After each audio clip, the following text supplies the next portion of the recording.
Ni kwa nini siku ya uhuru inakuwa ina nguvu kama ambavyo mapinduzi ina nguvu kwa Zanzibar? Sasa siku ya uhuru wa Zanzibar inakosa uhuru kwa sababu mbili, inakosa nguvu kwa sababu mbili.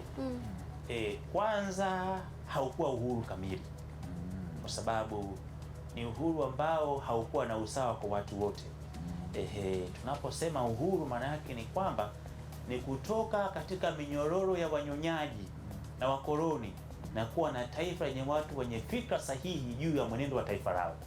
Kwa hiyo Zanzibar kwa wakati huo haikuwa hivyo. Hiyo ni sababu ya kwanza, lakini sababu ya pili ni muungano.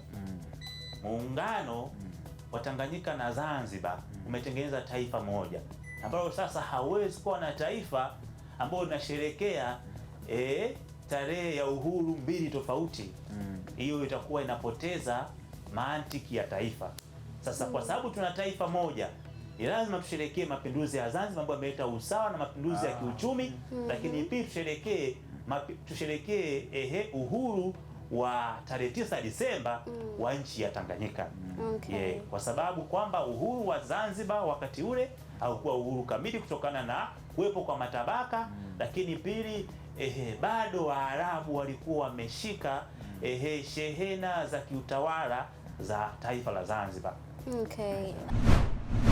The Bantu.